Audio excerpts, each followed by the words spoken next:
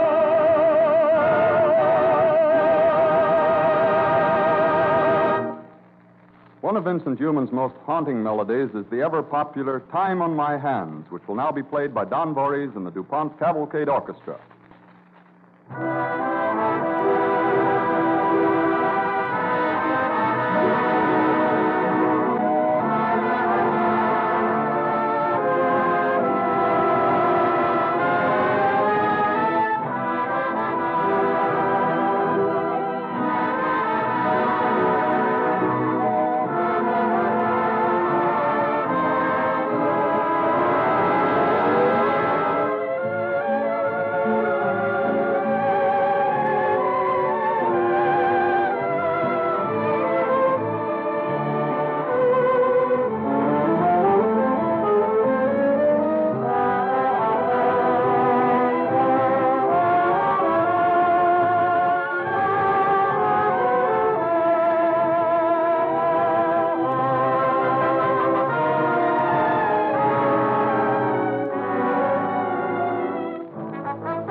Men in the music business will tell you that Vincent Youmans' score for the musical comedy Great Day was one of the richest he ever wrote.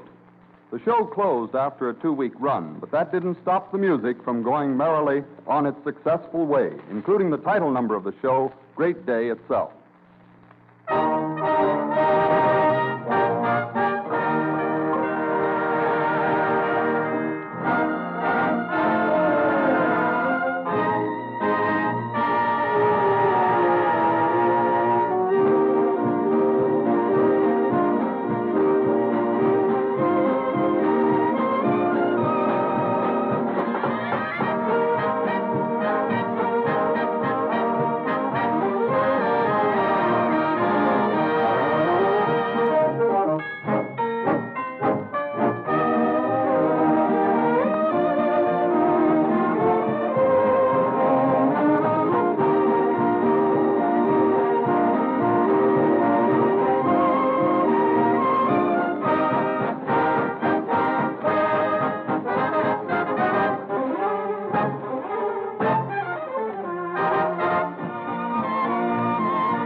Before we continue with our program of Vincent Youmans songs, we have a message from DuPont.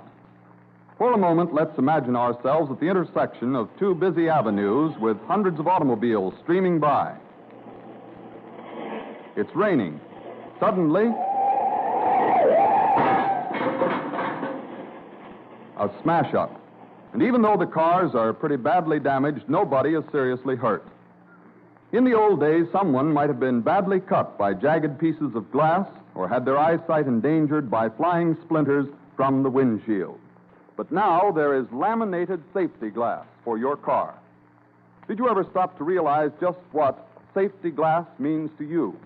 What a comfort it is to know that your family may ride without danger of injury or disfiguration from that source. Truly, laminated glass is one of chemistry's outstanding contributions to motoring safety. When you look through a windshield or car window of safety glass, you're actually looking through cotton. Laminated safety glass is made by sandwiching a section of transparent cellulose plastic between two sheets of plate glass. Chemists get the cellulose used in this plastic from cotton. From the beginning, DuPont chemists worked to perfect safety glass.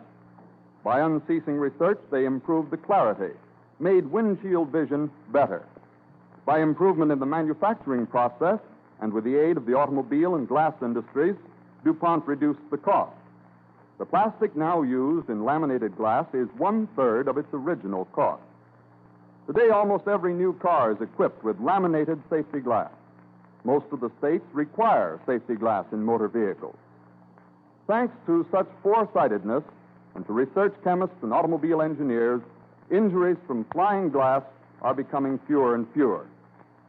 So when you're driving smoothly along in a car, remember that chemistry is helping to keep you and your family safe from flying glass, and remember, too, that just as DuPont chemists worked unceasingly to give you that protection, they are continuing their research to provide better things for better living through chemistry.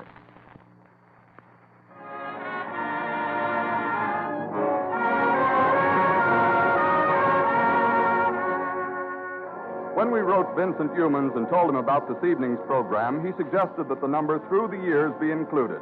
Conrad Thibault sings it for us.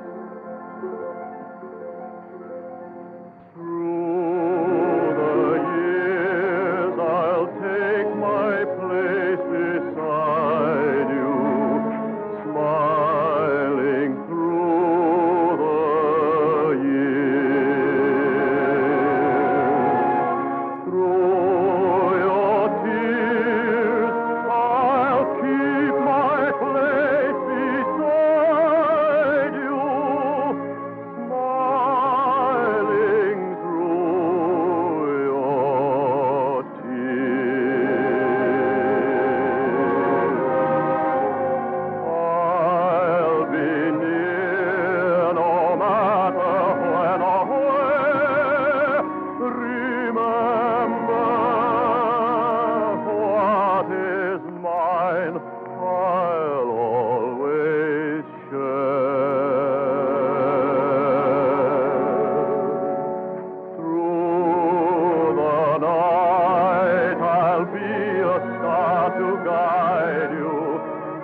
love and hide you through the years till love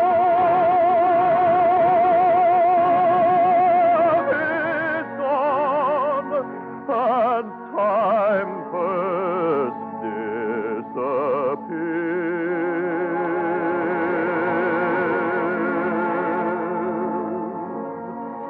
I'll come to you, smiling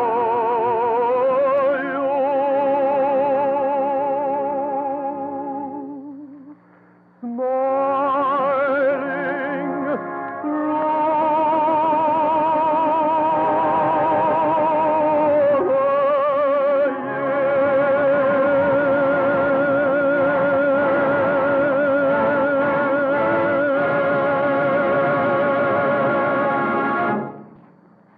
Another musical show for which Vincent Youmans wrote the score was the light-hearted success Hit the Deck.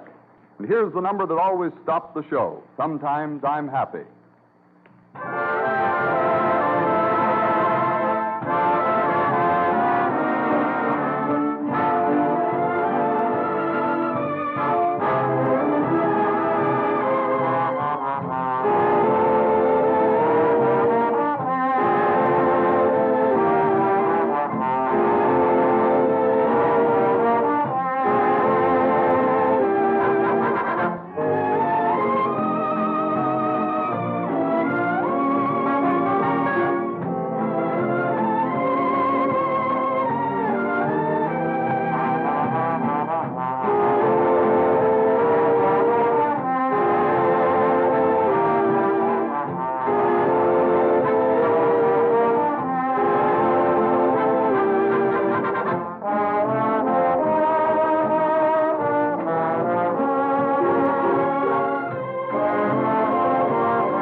Remember the movie Flying Down to Rio? Vincent Youmans wrote the music, and Fred Astaire and Ginger Rodgers danced the karaoke brilliantly. Don Voorhees and the DuPont Cavalcade Orchestra include the karaoke in a medley, with Conrad Thibault singing More Than You Know from Great Day, and the orchestra playing the always popular Hallelujah from Hit the Deck.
girl of my heart, I'll string along.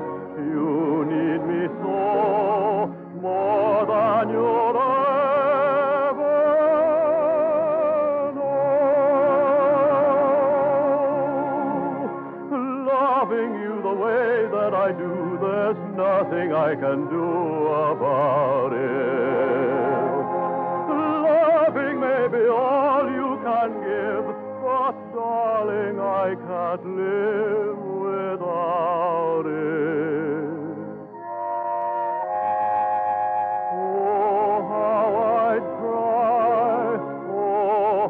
I'd cry if you got tired and said goodbye. More than I'd show, more than you'll ever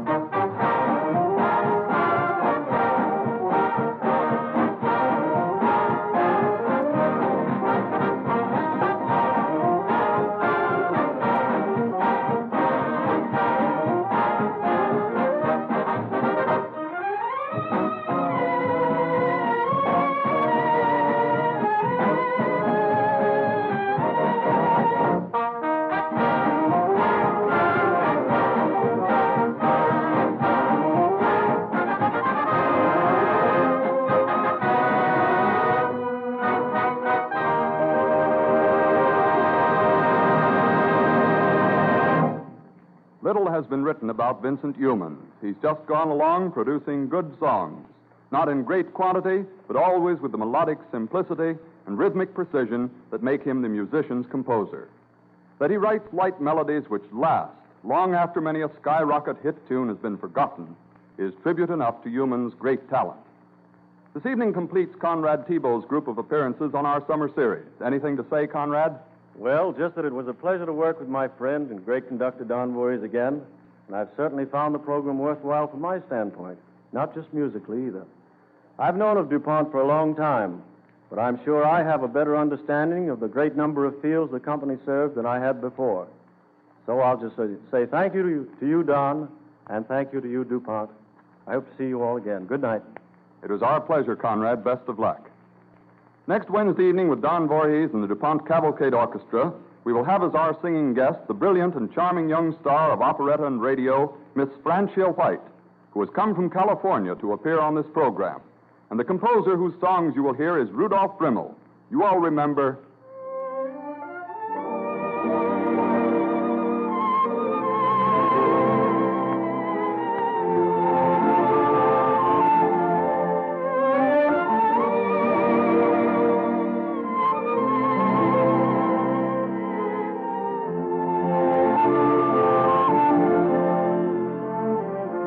Yes, a full program of music by Rudolf Friml next Wednesday at the same time when DuPont again presents the Cavalcade of Music.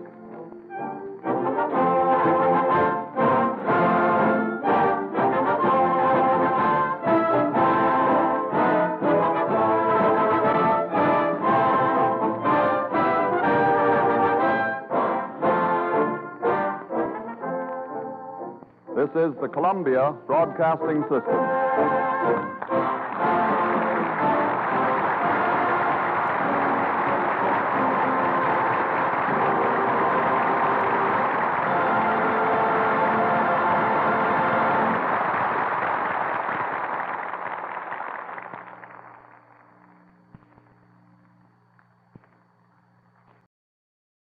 The Cavalcade of Music, presented by DuPont.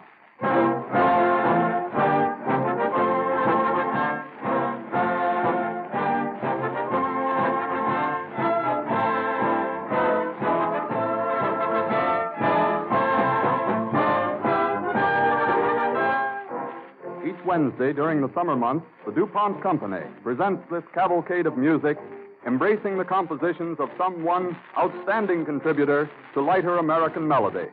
This evening, we will hear a program of music by Rudolf Friml, who for so many years has been one of our top-ranking composers of melodies that laugh at the years and keep right on being favorites. As guest artist for this evening and each Wednesday evening through August, DuPont is happy to present A Girl from California, a young star of grand opera and operetta, a girl whose lovely soprano voice quickly won her national fame in radio when she made her network debut 2 years ago.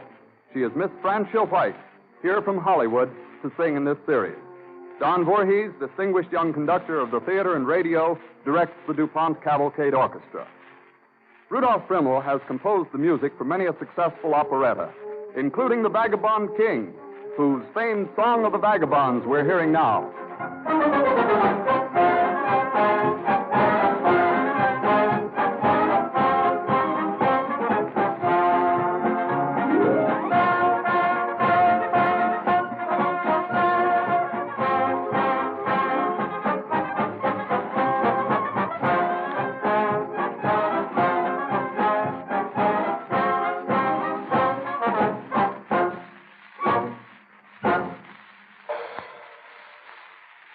Back in 1917, Friml wrote the score for a musical called You're in Love. One especially successful number was the title song itself, You're in Love. Don Voorhees and the DuPont Cavalcade Orchestra play it.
Friml's compositions, though he has written many favorites since, gain greater or more lasting favor than this melody, written 25 years ago for the operetta The Firefly. Franchil White will sing it, Giannina Mia.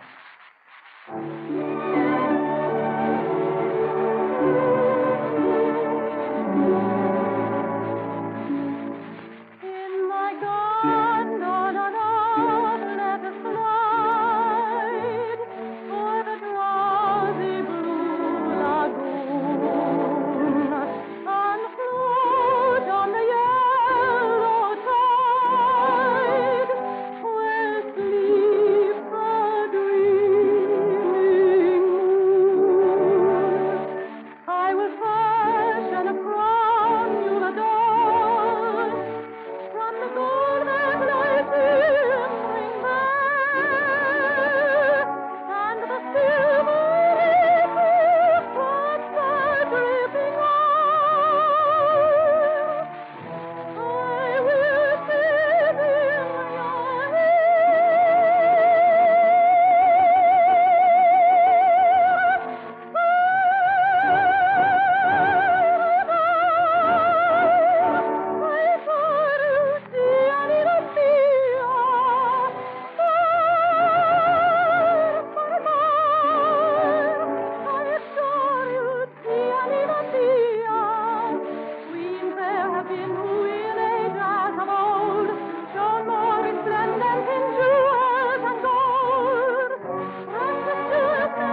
days before Christmas, 1915, on the stage of New York's 44th Street Theater, Otto Harbach's musical play Katinka had its opening. The score was by Rudolf Friml, and from it came several melodies that have belonged to us all ever since. Don Voorhees and the DuPont Cavalcade Orchestra play Allah's Holiday.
And here is Friml's lively and lovely melody, Chansonnette.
Before continuing this program of music by Rudolf Friml, we pause briefly for a message from the DuPont Company.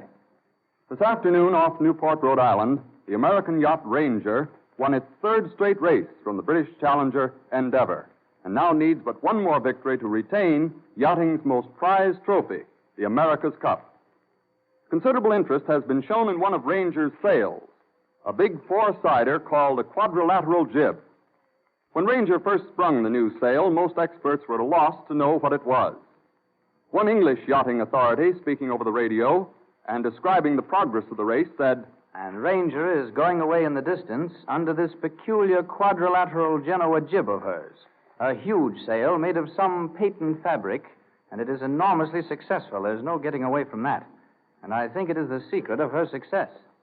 That sail, more than 4,000 square feet in area, was made by Prescott Wilson of New York, of a new fabric woven by the Wamsutta Mills in New Bedford, Massachusetts, of DuPont Cordura rayon yarn. Several years of laboratory testing and observation of sails in actual use on smaller craft over a 3-year period revealed that sails made of a fabric of DuPont Cordura rayon are stronger, do not pull out of shape as easily, and tear only half as readily as the regular type of sail fabric. Their smoothness means that wind slides off the surface quicker, giving greater driving force. The Cordura rayon sails allow practically no air to leak through, and this natural virtue of this new fabric has even been increased by a special fabricoid coating given the sail by the DuPont Fabricoid Division. Fabric made of Cordura rayon yarn is inherently mildew-proof, an ideal quality in sails which are, of course, continuously subject to water and dampness. DuPont's Cordura rayon yarn is performing an unusual service on land, too.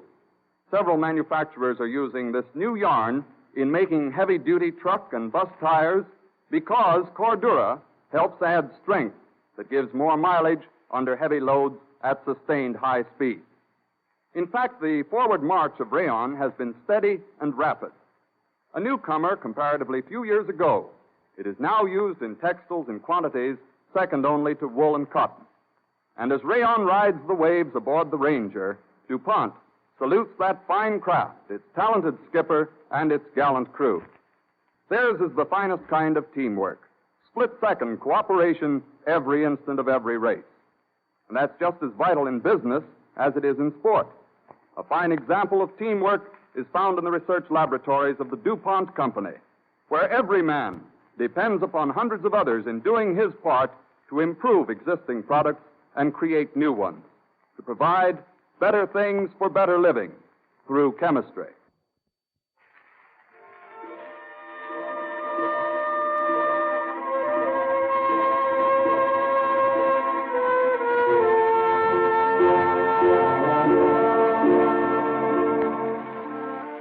The DuPont Cavalcade of Music continues its program of compositions of Rudolf Friml with a hit number from the famed musical Rose Marie, Francia White singing the Indian Love Call.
number from Friml's score of the operetta The Vagabond King, Only a Rose.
Here come three Friml numbers from three Friml operettas in the DuPont Cavalcade of Music. You'll probably sing along with the March of the Musketeers from the Three Musketeers, and Rackety Coo from High Jinks, and the lovely melody, Sympathy, from Firefly.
circumspect, for free and quite believe, as every lady has.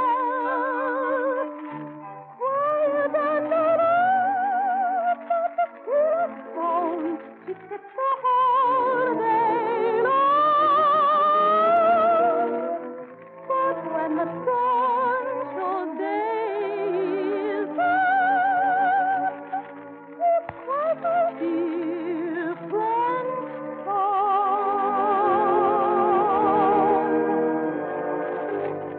Every night I hear her sing, "Sweet, sweet, sweet little peace then hesitate until her mate says, "Rockety-hoo."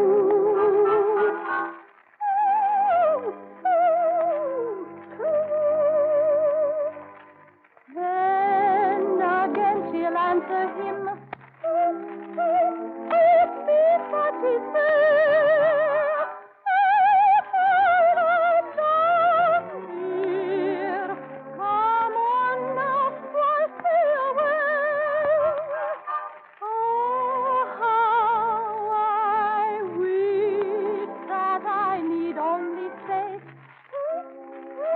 "Sweetie, but I'm asleep," and hear an echo answer, "Rackety-hoo-hoo, rockety-hoo," and know that Rocky is you.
You could fill many, many hours with familiar and well-loved music by Rudolf Friml, said one musician. His is a sure melodic touch. He writes so that everyone can understand. His most delicate or stirring tunes are always clear-cut and musicianly. Rudolf Friml has contributed much to our enjoyment of light music, and he will do a great deal more. We are pleased to salute his works in the DuPont Cavalcade of Music. Next Wednesday evening, we will present a full program of music by another distinguished American composer, Jerome Kern. Listen.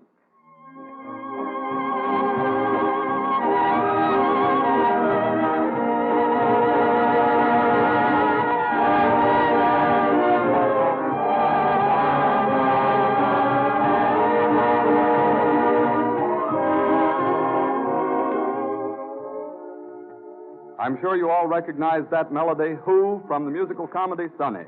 Next Wednesday evening, a whole program of Jerome Kern music, played by Don Voorhees and the orchestra, and sung by Francia White. Same time, same station, when the DuPont Company again presents the Cavalcade of Music. This is the Columbia Broadcasting System.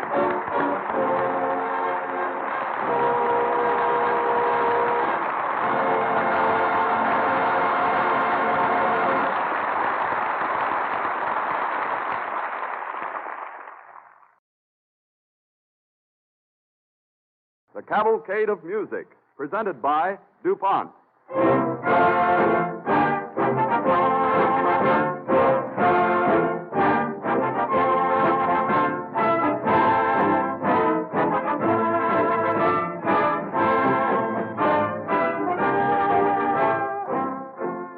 Each Wednesday, the DuPont Cavalcade of Music presents compositions of one well-known contributor to America's lighter music. Don Voorhees, talented young musician who has made a name for himself in theater and radio, conducts the DuPont Cavalcade Orchestra.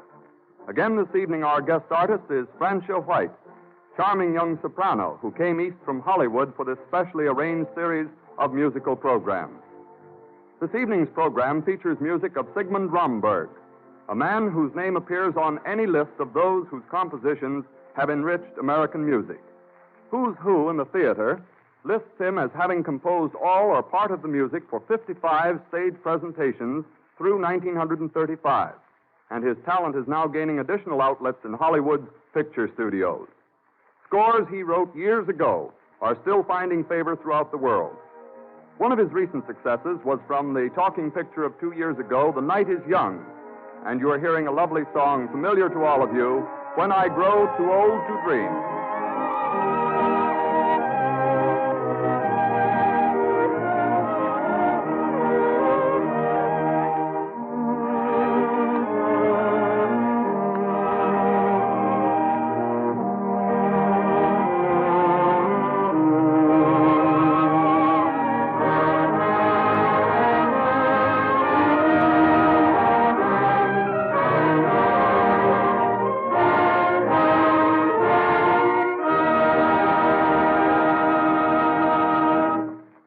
Just 20 years ago, night before last, Sigmund Romberg's operetta Maytime opened and ran for 492 performances. Don Voorhees and the DuPont Cavalcade Orchestra play one of the hits from that score, Will You Remember?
Our program of Sigmund Romberg music turns back to September 19th, 1928.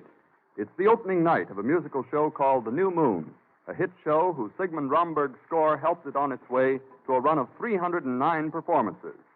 Before Miss White sings one of the numbers from this show, let me read a telegram she received from Sigmund Romberg during rehearsal today.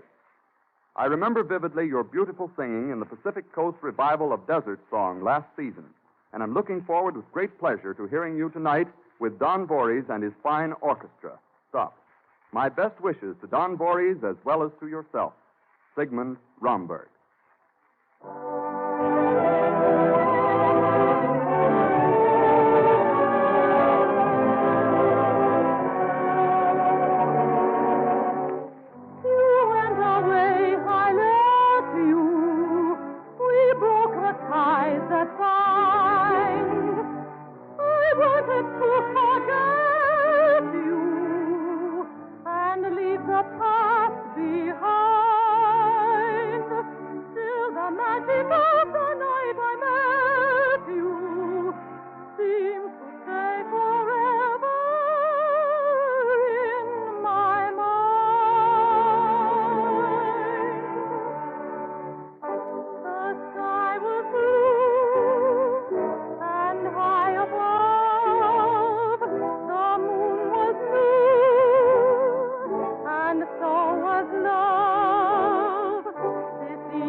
The operetta The Desert Song had a score filled with familiar Romberg melodies. Don Voorhees and the DuPont Cavalcade Orchestra are going to play one of the show's most stirring songs, One Alone.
the lovely melodies from the New Moon, a tango softly as in a morning sunrise, in an arrangement for the DuPont Cavalcade Orchestra.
From the DuPont Company, makers of chemical products since 1802. The message has a musical beginning.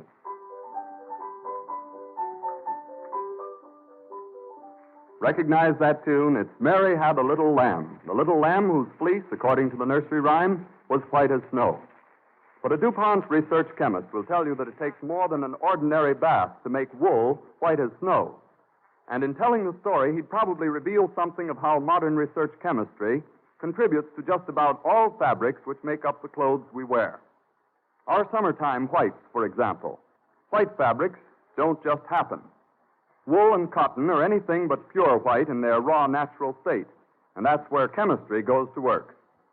In days long ago, bleaching was done by spreading pieces of cloth on grassy riverbanks so that they would whiten slowly by the action of sun, air, and moisture.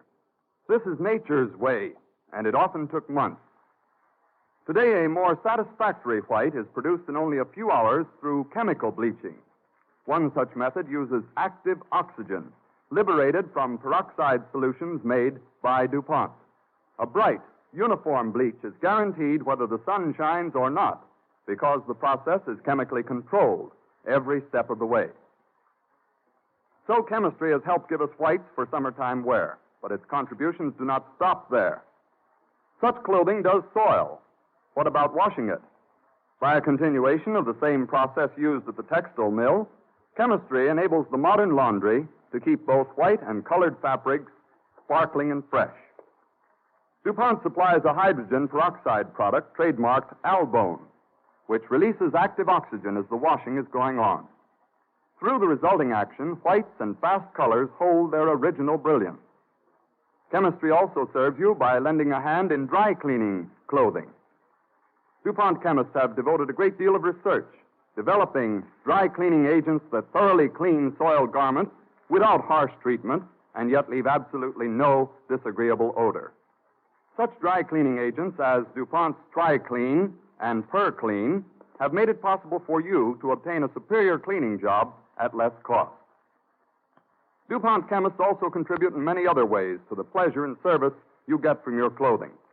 In the textile mills where fabrics are made and finished, DuPont dyes are used to create a great variety of new and interesting designs in fast colors of every hue. Other DuPont products render fabrics water repellent, mildew-proof, and resistant to stains and spots. Thus, in the task of making clothing more serviceable and more attractive, we see another example of DuPont's constant effort to provide better things for better living through chemistry.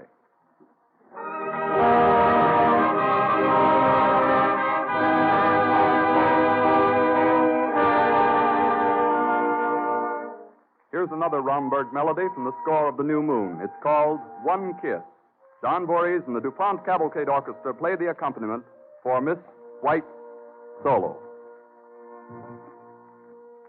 In this year of 1792, our conventions have been thrown all askew. And I know I'm out of date when I seek one mate, one faithful lover true. To be really in the fashion today, you must have a dozen bows in your way.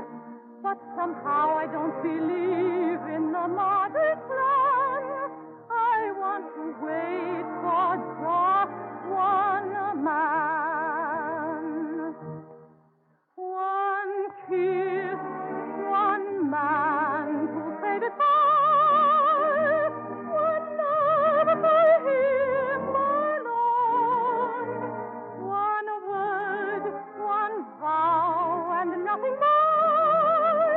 To tell him I'm his own. One magic night within his arms. We'll pass it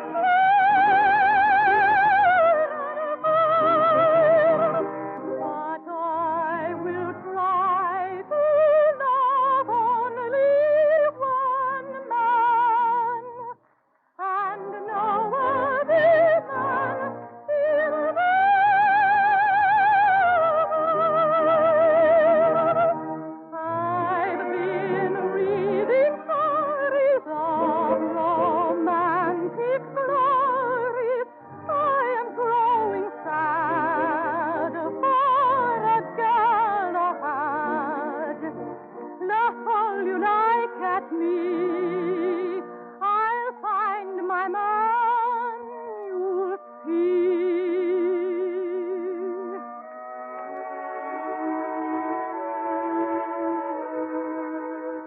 One kiss, one man to say goodbye. One love for him alone. One word, one vow, and nothing more. To tell him I'm his own. One magic night within his eyes. We pass it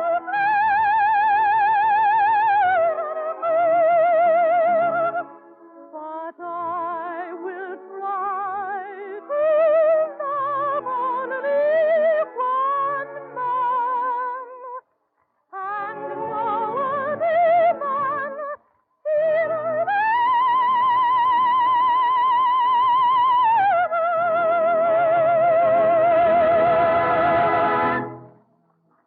You recall another beautiful waltz from the score of Maytime, The Road to Paradise.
Don Voorhees, the orchestra, and Francia White in 3 Sigmund Romberg numbers. Just Once Around the Clock from May Wine, then Miss White singing the Desert Song, and then the stirring Stout-Hearted Men, another familiar favorite from the score of The New Moon.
Even though the name Sigmund Romberg is known to most of us and associated with interesting, long-lived music of the American theater and screen, hearing such a group of his works often makes us stop and say, you know, I knew he'd written a lot, but I hadn't realized that his music is so uniformly good.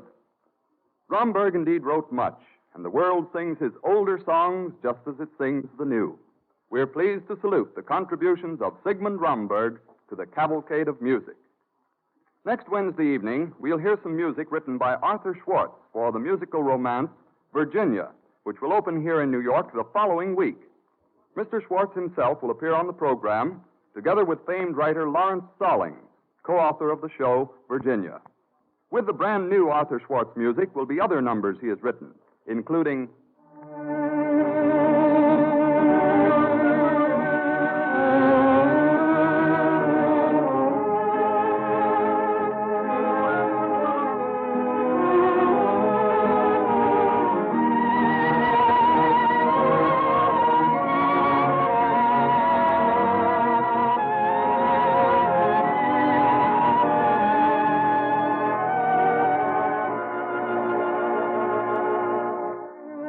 hope you'll join Don Voorhees and the DuPont Cavalcade Orchestra with Francia White next Wednesday at this same time when the DuPont Company of Wilmington, Delaware, again presents the Cavalcade of Music.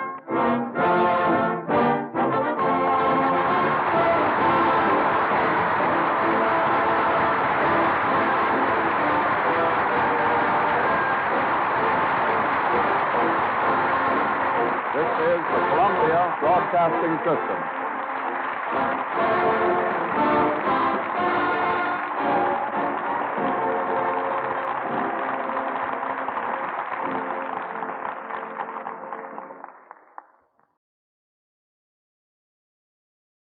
The DuPont Company presents the Cavalcade of Music.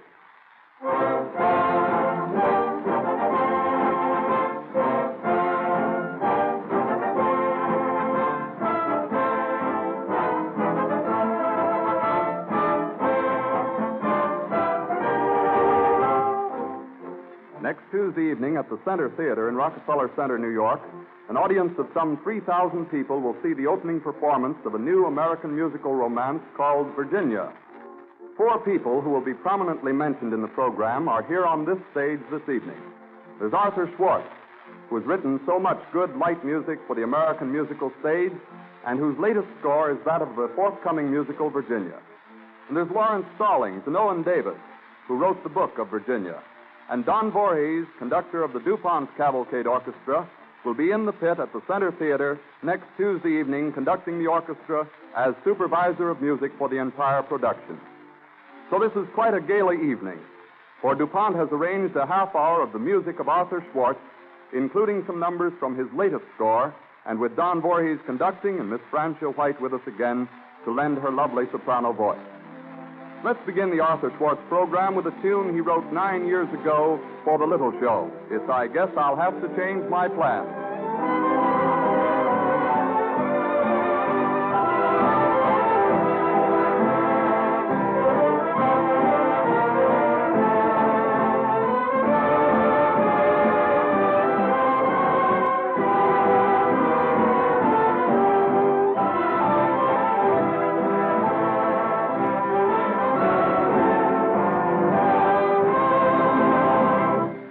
When Arthur Schwartz graduated from New York University, he studied law and was admitted to the bar and practiced for over 3 years.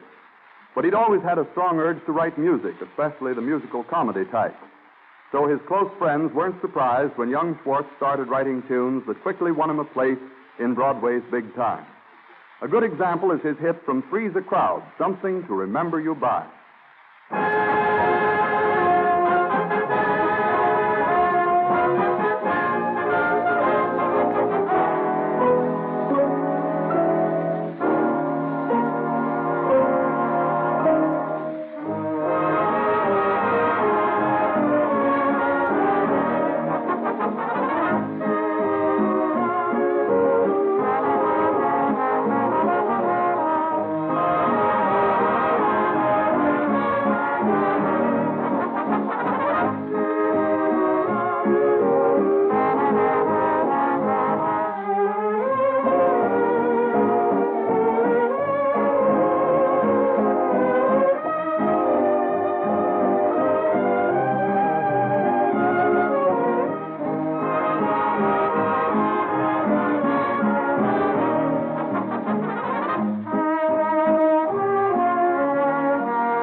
Last season, one of the biggest hits on Broadway was the show called At Home Abroad. And in it was this Arthur Schwartz number, Love is a Dancing Thing, with lyrics by Howard Dietz. DuPont's guest, Francia White, is going to sing it for us now.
Now I'd like to have you meet our composer guest, Arthur Schwartz. Arthur? How do you do, everybody? Sounds great, Don. Thanks, Arthur. When we were discussing this program with Arthur Schwartz, he mentioned a story back of his great hit tune, Dancing in the Dark. Remember that story, Arthur? I certainly do. When we were about to open the bandwagon in Philadelphia, we suddenly realized the show had grown too big. We had too many scenes. It looked as though we'd have to cut out a number, and that number was almost Dancing in the Dark. However, Howard Dietz and I had a feeling this wasn't the right thing to do, and by switching the order of scenes, we kept Dancing in the Dark in the show. And here's the hit that was almost discarded, Dancing in the Dark, with a special setting by Don Voorhees, conducting the DuPont Cavalcade Orchestra.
Before continuing our program of Arthur Schwartz music, we pause for a message from the DuPont Company. Vandalia, Ohio, August 25th. Things are popping here this week.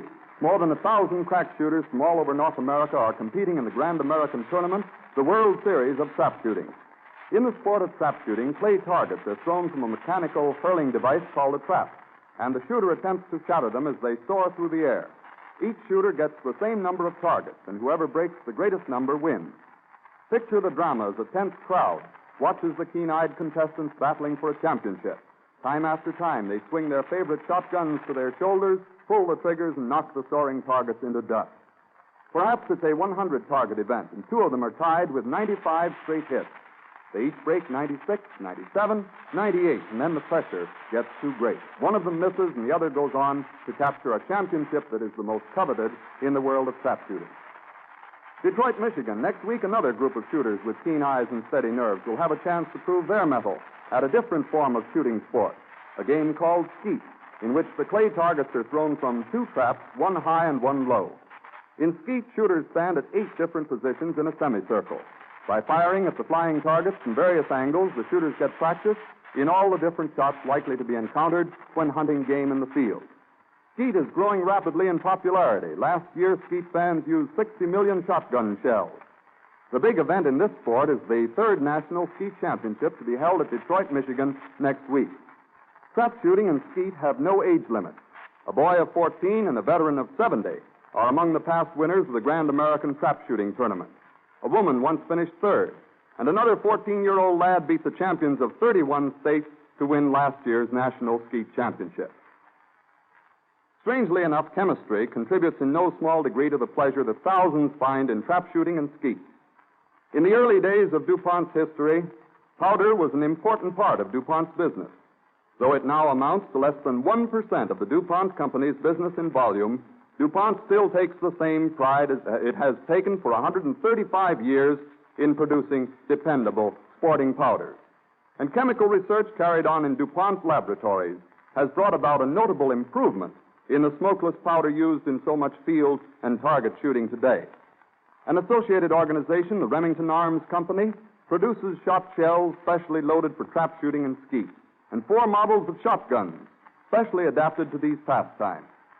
Remington's group of sporting equipment is rounded out with a line of clay targets and traps and an advisory service available to those interested in starting trap shooting or skeet clubs in their communities.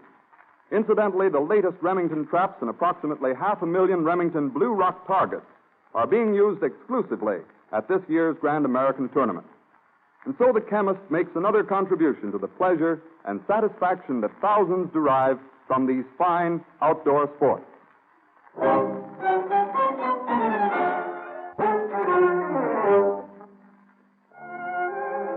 Continuing the melodies of Arthur Schwartz, Miss Francia White, DuPont's charming singing star, has selected as her next solo, You and the Night and the Music, from the musical success, Revenge with Music.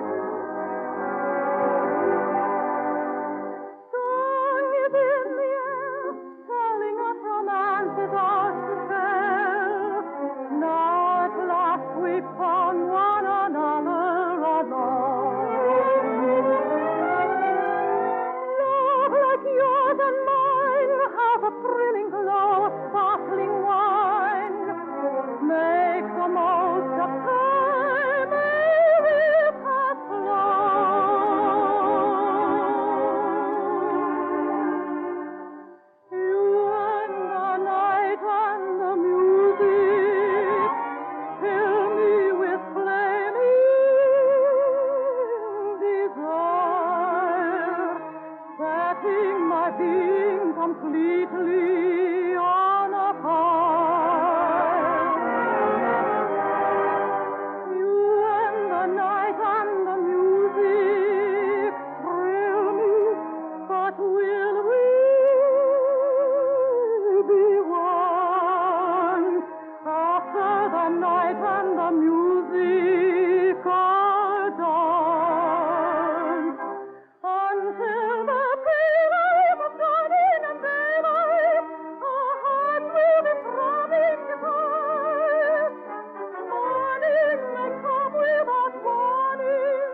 now we're going to hear music from the score of the show Virginia, which opens next Tuesday here in New York. To introduce the numbers, I'm going to call on the composer himself, Arthur Schwartz. You know, we might almost be working at the Center Theater. Don Voorhees is our musical director, just as he directs the music on these DuPont programs. And Lawrence Stallings and Owen Davis are standing beside me here, too, just as they do in rehearsals of Virginia. I'd like to introduce the authors of the book, Mr. Owen Davis and Mr. Lawrence Stallings. Mr. Davis? Good evening. Arthur, you seem more than usually glad to see me here tonight. Well, I am. If you're here, I'm sure you're not over at rehearsal cutting out one of my numbers. Isn't that so, Lawrence? Yes, but you remember what you said the other day. When you were in Hollywood last year, you had to write a song in a hurry because it had to be cut out in a hurry. But seriously, ladies and gentlemen, we feel that Arthur Schwartz has done himself proud with his score for Virginia. I wish George Gershwin could have lived to see and hear this score. Gershwin always believed in Arthur and in his originality as a composer. George Gershwin's death was a great, great shock to me. I always valued his musical opinions more than anyone else's. And to me, he'll still be in the house opening night. Well, now, won't you gentlemen tell us something about the show? Mr. Stallings? Well, Arthur and I have the same birthday, November 25th, and on that day last year, we described the idea of the show Virginia to the executives of the Santa Theater. We also said we'd like to have with us as a collaborator the man we feel who knows more about the theater than anyone else, Mr. Owen Davis. Mr. Davis, what do you think of the show? I think it'll be a pretty good show, but I'll tell you more about it this time next week. In the meantime, why don't you get Don Voorhees and the boys and Miss White to give us the highlights from your score of Virginia? All right.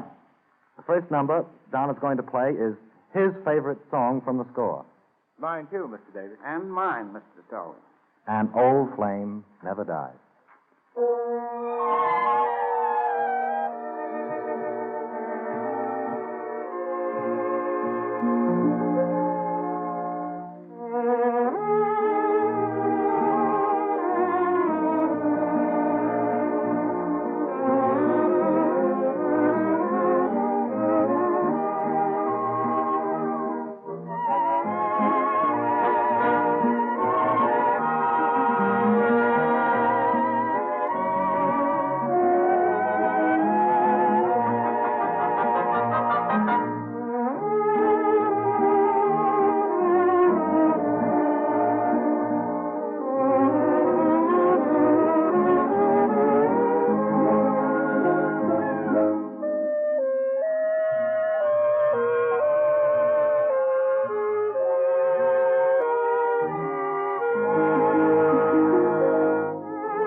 Miss White, the DuPont prima donna, says her favorite is My Heart is Dancing with Albert Stillman's beautiful lyrics, broadcast now for the first time. Never was a starlight ever so inviting. Never was a starlight so exciting.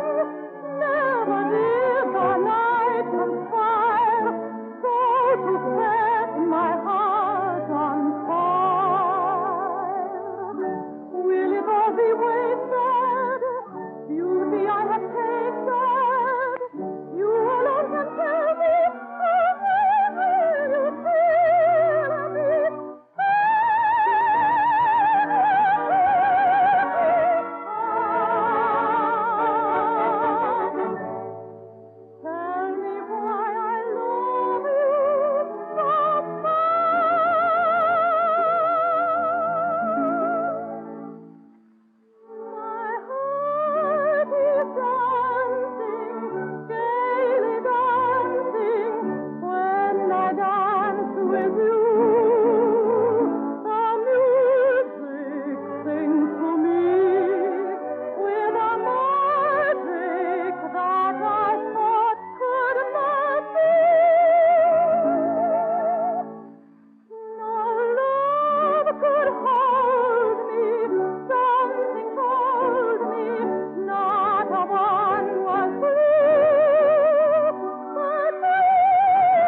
You or Someone Else is the title of the song from the first love scene in Virginia. Don Voorhees will play it now.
Slogan of a colored ensemble in Virginia is a gay rhythmic song called Goodbye, Jonah.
Thank you, Arthur Schwartz, and thanks to Owen Davis and Lawrence Stallings for coming this evening.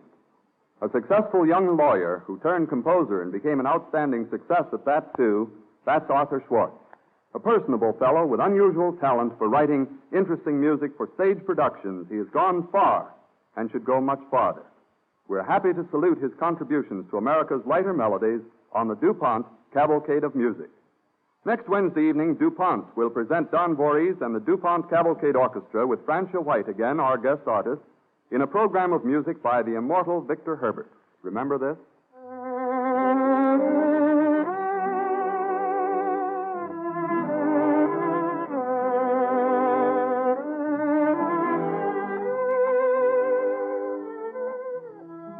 That's Kiss Me Again. You'll hear Miss Francia White sing many of the lovely Herbert melodies next Wednesday at this same time with Don Voorhees and the DuPont Cavalcade Orchestra when the DuPont Company of Wilmington, Delaware again presents the Cavalcade of Music.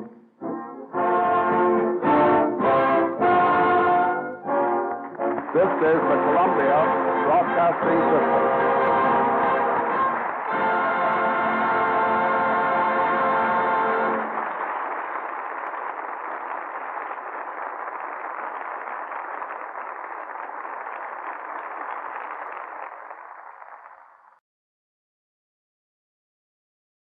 The DuPont Company of Wilmington, Delaware presents the Cavalcade of Music.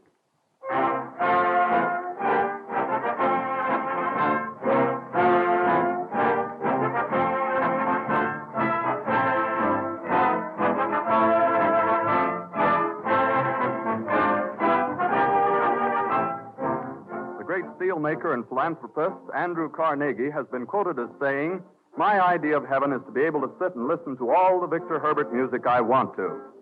For many years, all America has paid Herbert the greatest compliment a composer can be given, the joyful playing and singing of his songs.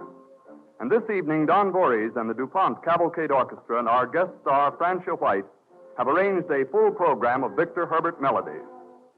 This program marks Francia White's farewell appearance on our DuPont Summer Series. And judging by the many fine letters we've had complimenting her voice, you will join us in regretfully saying goodbye. Now let's begin this program of music by Victor Herbert with a melody from one of the 41 Herbert operettas. It is the waltz from Sweetheart.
In 1905, Victor Herbert wrote an operetta called Mademoiselle Modiste for the famed singing star Fritzi Chef.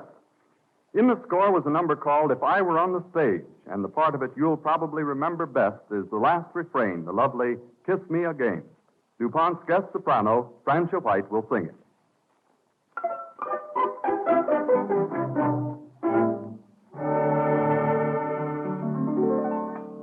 If I were asked to play a part, a simple maiden light of heart, a village lass in country clothes, as to and from her work she goes, I'd sing a merry living strain, and gaily dance to this refrain.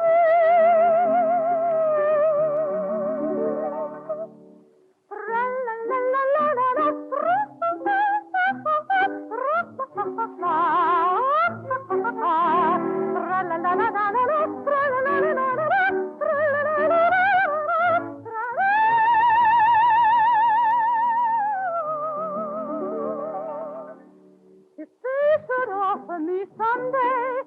prima donna role to play, a stately queen with powdered hair, her costly gowns and jewels are rare. I would not play the part amiss, I'd sing a polonaise like this. Are you will agree that happy I could be? Sweet, sweet,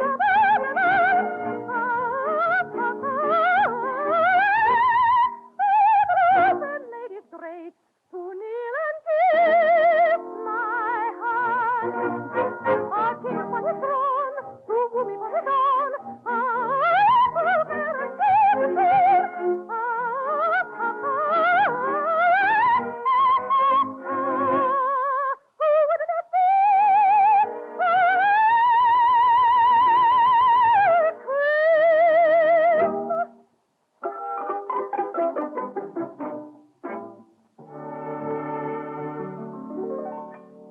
But best of all, the part I'd play, if I could only have my way, would be a strong romantic role, emotional and full of soul. And I believe for such a thing, a dreamy, sensuous waltz I'd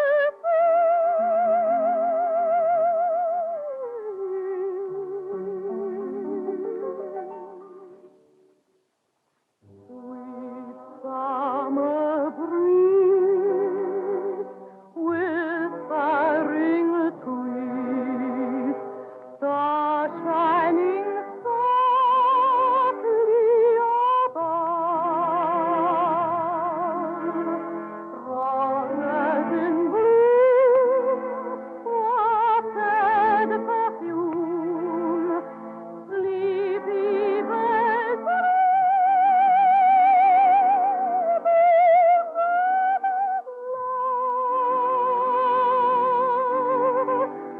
safe in your arms, far from alarm. Daylight will come, but in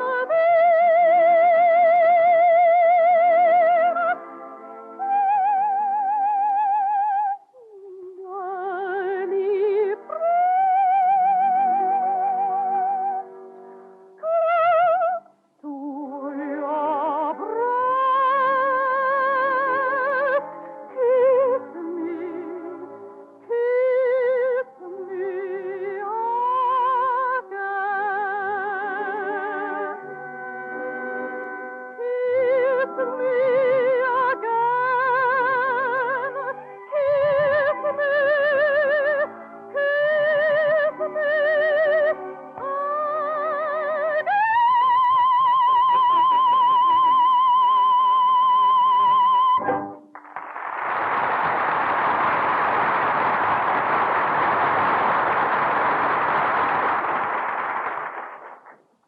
While it was his lighter music that brought Victor Herbert world prestige, one of the composer's favorite works was his opera, Natoma. The New York opera companies would not produce it, but Herbert finally managed to have it open in Philadelphia. With Mary Garden and John McCormick in the principal roles, the opera was a success, and one of Victor Herbert's greatest ambitions was realized. Don Voorhees and the DuPont Cavalcade Orchestra will now play excerpts from the score of Natoma.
Herbert composed with extraordinary speed. He once started writing the score for an operetta on a Wednesday morning and finished it the following Tuesday. The operetta was The Only Girl. And here's one of its melodic high spots, When You're Away.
Before continuing this program of Victor Herbert's music, we pause briefly for a message from the DuPont Company. Did you know that DuPont chemists use black sand to produce the whitest white you ever saw? Yes, at Baltimore, Maryland, the DuPont Company has a plant which makes from black sand a bright white pigment known chemically as titanium dioxide and sold under the trademarks Ti-Pure and Rayox. This chemical product works for all of us in many ways every day. For instance, today you undoubtedly picked up a business letter, a magazine, or a book. The chances are that it was pleasing to the eye and easy to read because the typing or printing was done on really white paper, making the print stand out clearly. And probably this white pigment, titanium dioxide, made from black sand by DuPont chemists, was used to brighten the paper and make it opaque so that printing on the other side wouldn't show through. The brilliant whiteness of your refrigerator, kitchen range, walls, ceilings, woodwork, or even the outside of your house may have come from this pigment. For titanium dioxide is widely used as a pigment in such finishes as DuPont Dulux. It even goes into the white cleaner that keeps your sports shoes looking spick and span. The DuPont plant in Baltimore that makes this pigment is right on the waterfront of that city. Several hundred Baltimoreans work there, and the carefully controlled chemical steps used in the manufacture of titanium dioxide pigment require enough steam, electricity, and water to serve a whole city of 10,000 people. Once the product is made, it is carried by boat, rail, and motor to hundreds of customers and also to 28 distributing points throughout the country, where many additional thousand workers in such industries as linoleum, rubber, paint, paper, ceramics, and leather make use of this white pigment. 13 years ago, titanium dioxide sold for $1.50 a pound. Today, a much superior grade produced in DuPont's Baltimore plant sells at 16 cents a pound. Here again, chemical research has helped reduce the selling price over a period of years. Living in Baltimore, working in Baltimore, and serving the nation, the DuPont chemists and factory workers, by continuing their efforts to improve titanium dioxide and make it at a still lower cost, are doing their share toward helping the DuPont Company provide better things for better living through chemistry.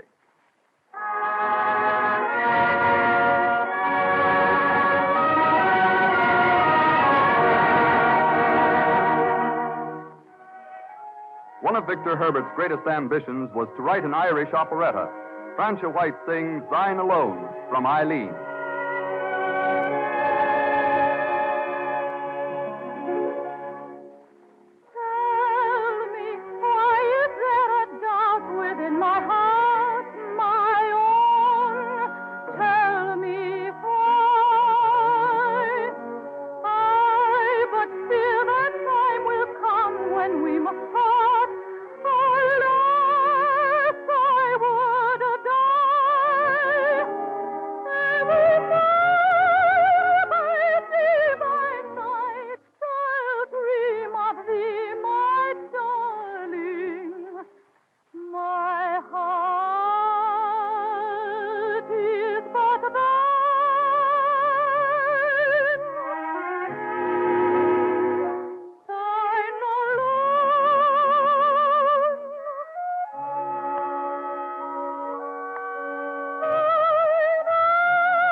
Last year, thousands turned out for a revival of Victor Herbert's famous operetta, Naughty Marietta. Heading the cast was our guest artist, Francia White. Her performance was so brilliant that critics enthusiastically acclaimed her as today's foremost interpreter of Herbert melodies. We'll hear a medley from Naughty Marietta now.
Speaking of Victor Herbert, Deems Taylor once said, he had the gift of song.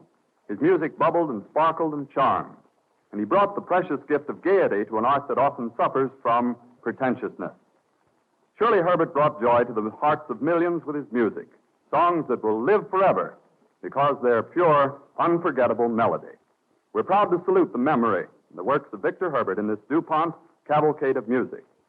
Now, Francia White, since this is your farewell appearance on our DuPont Summer Series, we want to thank you and assure you that you're taking everyone's very best wishes with you.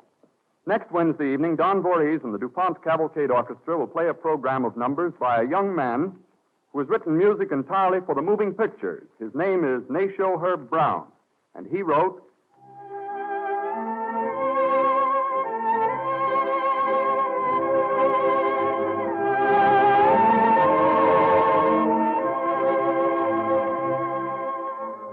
That's the Pagan Love Song by Nacio Herb Brown, and we'll hear a full program of his tunes next Wednesday, same time and station, when the DuPont Company of Wilmington, Delaware again presents the Cavalcade of Music.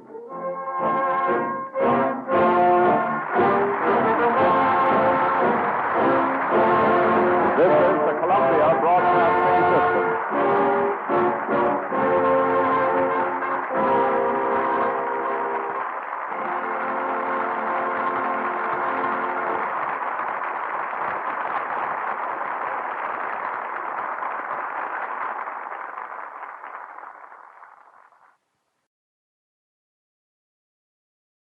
The DuPont Company of Wilmington, Delaware presents the Cavalcade of Music.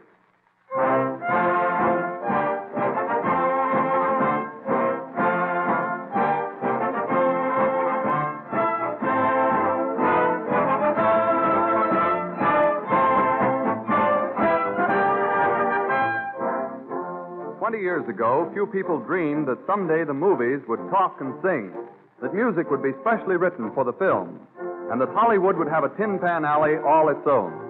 But it happened, and one of the composers who has climbed to the top via the movies is a young man named Nacio Herb Brown. Born in Los Angeles, Brown simply moved a few blocks and went to work in Hollywood studios, writing tunes that quickly caught the national fancy and established him as a top-flight composer of light music. In fact, Brown has written only for the pictures, an unusual record in itself. Don Voorhees and the DuPont Cavalcade Orchestra are ready to play a full program of music by the young University of Southern California graduate with the unusual first name. Incidentally, we asked him about that name, Nacio Herb Brown, and found he was the first child born of an old Spanish-American family, and that Nacio means firstborn. As a special feature of our DuPont Cavalcade program this evening, a little later on, we're going to hear from Dr. Frank C. Whitmore, incoming president of the American Chemical Society, speaking from Rochester, New York. Here's a Nacio Herb Brown tune everybody remembers, from the picture Hollywood Review of 1929, the cheery Singin' in the Rain.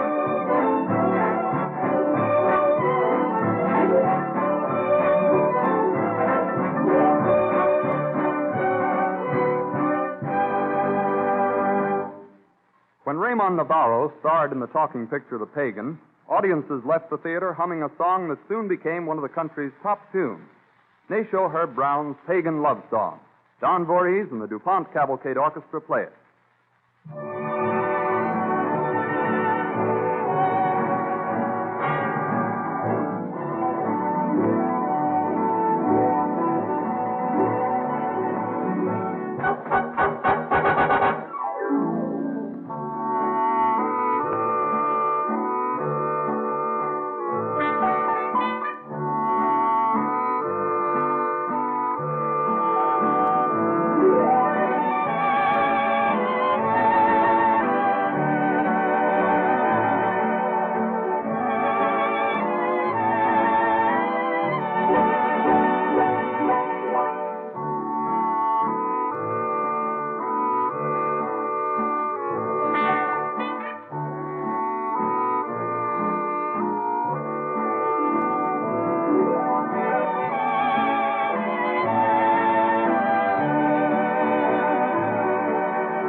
8 years ago, Nacio Herb Brown had established himself as a star composer for the musical movies. One hit after another came from his pen, and one of the most popular was this one, The Moon is Low, from the picture Montana Moon.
One of the finest actresses on stage or screen once sang a Nacio Herb Brown number into almost immediate popularity. The actress turned singer was Paula Negri.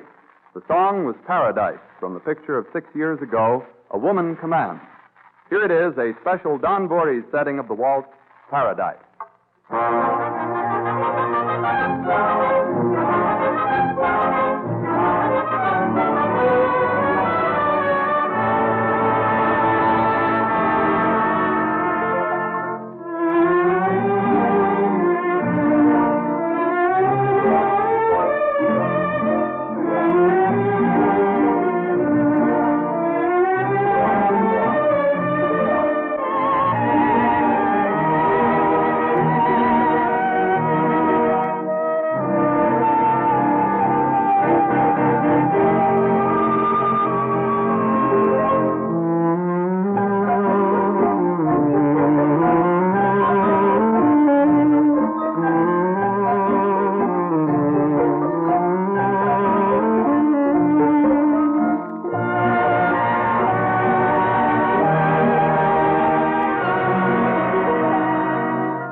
In addition to his skill at writing interesting melody, Nacio Herb Brown knows how to make music tell a story, too.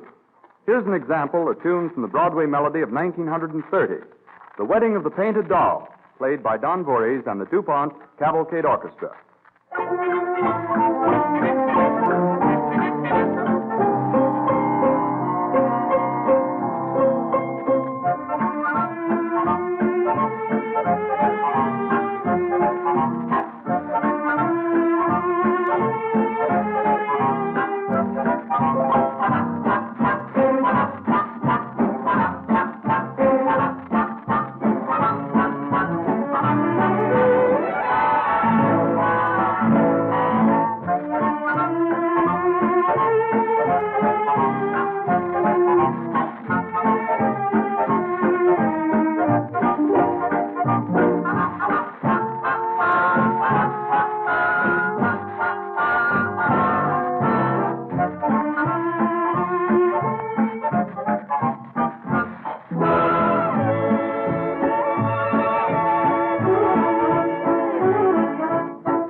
The high spot of a picture called Student Tour, which came out 3 years ago, was a gay, jingly tune that was easily the hit of the show.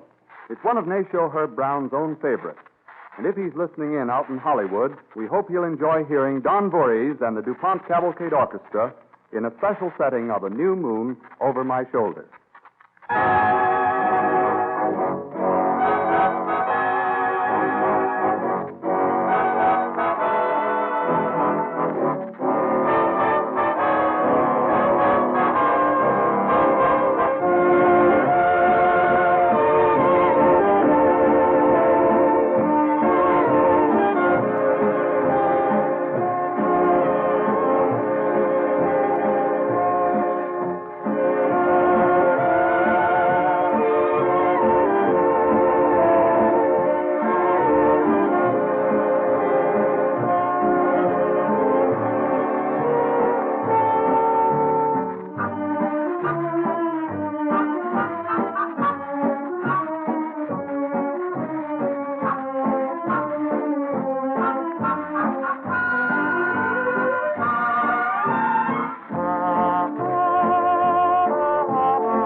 a group of musicians to name the best number Nacio Herb Brown has written. The chances are good that the majority vote will be for Temptation. Bing Crosby sang it in the picture Going Hollywood, and ever since then it has been a real favorite. Temptation.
Now for a preview. Next week, the musical picture Broadway Melody of 1938 will be released nationally. It boasts one of Nacio Herb Brown's best scores. Now we'll hear three of its top tunes, Your Broadway and Mine, Yours and Mine, and Feelin' Like a Million, played by Don Voorhees and the DuPont Cavalcade Orchestra.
Nacio Herb Brown was among the first to win renown in popular music circles without even setting foot on Broadway's famed Tin Pan Alley.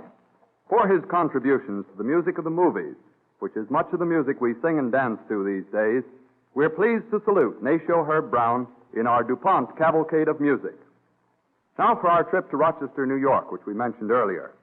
In that city, 3,000 members of the American Chemical Society are attending the 94th National Meeting, and at this moment are holding their banquet in the dining hall of the Bausch & Lomb Optical Company. We're going to hear from Dr. Harrison E. Howe, outstanding writer and editor of chemical subjects, and Dr. Frank C. Whitmore, Dean of the School of Chemistry and Physics at the Pennsylvania State College and President-elect of the American Chemical Society. Dr. Howe will ask Dean Whitmore a few questions about the activities of the American Chemical Society and their importance to the world at large. We turn now to Rochester, New York, and Dean Whitmore. Good evening. I am happy to appear on DuPont's Cavalcade program as spokesman for my fellow chemists. I find that I am to be interviewed by my friend Harrison Howe, and I guess we're ready, aren't we, Harrison? I guess we are, Dean Whitmore. And why don't you begin by telling the Cavalcade audience the purpose of these national meetings of the American Chemical Society? Well, there are many reasons for the meetings, of course, but the principal ones are these: to hear reports on original research projects of the past year and to review the most recent achievements of chemistry. By exchanging information, we make progress easier, and when we achieve progress, we feel that chemistry is doing its part toward serving public welfare. I see. Now, Dean Whitmore, how does such progress directly affect my friends and my family? In many ways, every day. For example, chemistry gives us better food, better clothing, and better shelter. Chemistry provides improved refrigerants to preserve our foodstuffs, garments produced from man-made fibers, new materials for our homes, the automobile, from its tires to its finishes, the photographic industry, including the movies. All these necessities, as well as many luxuries, were created or vastly improved by chemists. Yes, chemistry certainly has contributed to our comfort and well-being. Now, Dean Whitmore, won't you tell us about some of the new things right out of the chemical laboratories, which soon may play an important part in our lives? Yes, there are plenty of them, too. The health-giving vitamins are all pretty much under control now. Vitamin A has been separated from cod liver oil so that it no longer tastes fishy. Vitamin B within the year has become a product of the chemical factory instead of being laboriously extracted from rice husks. Vitamin C has been made synthetically, and a new method of putting vitamin D into milk increases its effectiveness tenfold.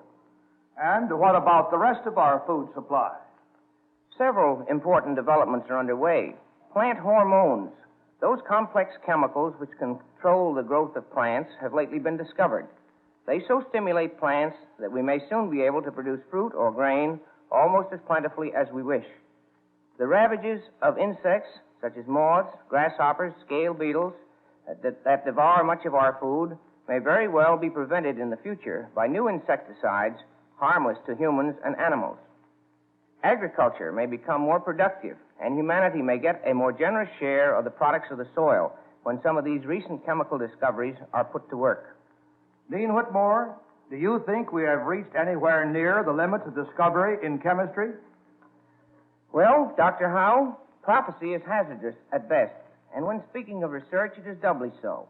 It can be said, however, that although the chemical industry now produces about 10,000 different substances for sale, we have definite knowledge concerning an additional 500,000 substances for which there is no present use. Furthermore, the number of chemical substances obtainable from only two of the elements, carbon and hydrogen, may someday reach the astonishing total of millions of millions. With such unexplored prospects before us, prophecy fails us completely. Research by chemists into these things will change our habits in the future, as it has in the past. Just what form these changes in our habits will take, no one can guess. However, we can be sure that chemists will create new uses for products of farm, forest, and mine, and new employment and opportunity for generations of Americans to come. I have an abiding faith that our children and their children will find life better because chemists are working and searching today. Thank you very much, Dr. Whitmore. We're back in New York, ladies and gentlemen, And you're invited to tune in again next Wednesday evening for a full program of music by Cole Porter. You'll recognize his work, for instance,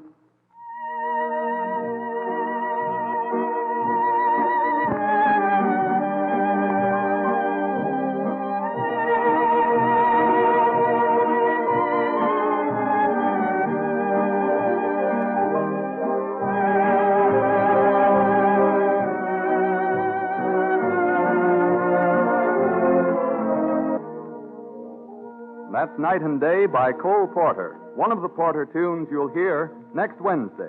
And here's news. We had so many nice letters about radio's ace baritone, Conrad Thibault, when he appeared on this series earlier in the summer, that we've asked him to return.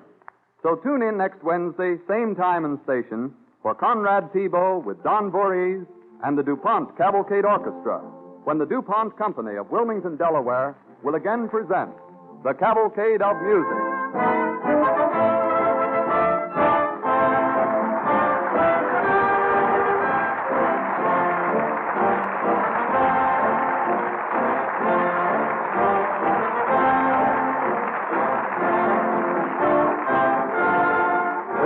The Columbia Broadcasting System.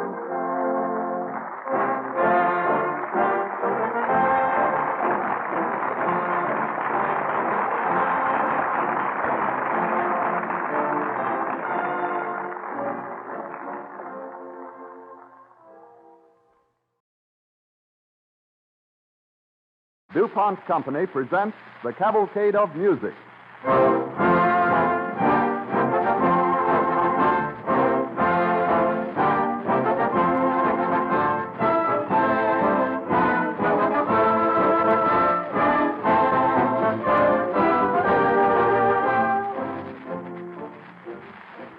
The DuPont Company received so many letters complimenting the singing of Conrad Thibault when he was our guest artist on previous programs in this summer series that we invited him to join us again.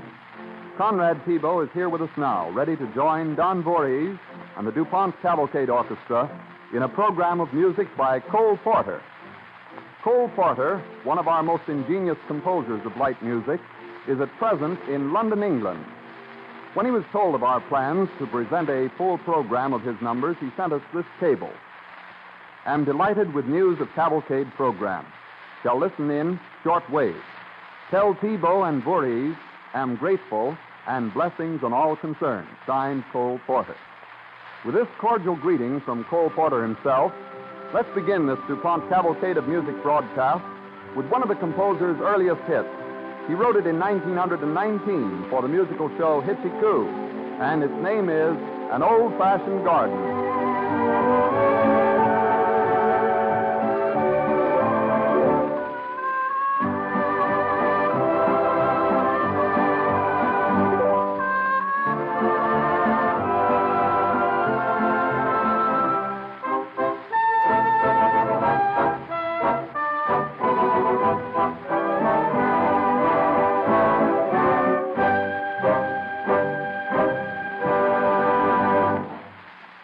Porter reached Broadway via Peru, Indiana, where he was born, and Yale University.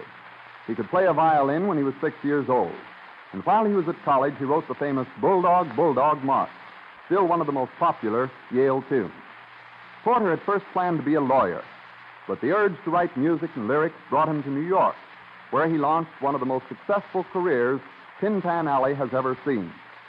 Well up in his list of successes is the score of a musical show called 50 Million Frenchmen, which included this tune called You Do Something to Me.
5 years ago at the Ethel Barrymore Theater on 47th Street in New York, Gay Divorce, a show destined to be one of the most successful of recent years, both on stage and screen, opened to a packed house.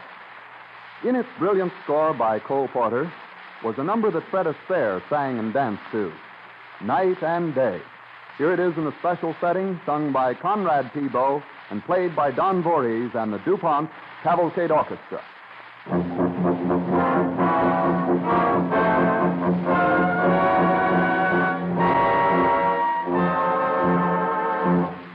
Like the beat, beat, beat of the tom-tom when the jungle shadows fall. Like the tick-tick-tock of the stately clock as it stands against the wall. Like the drip, drip, drip of the raindrop when a summer shower is through. So a voice within me keeps repeating,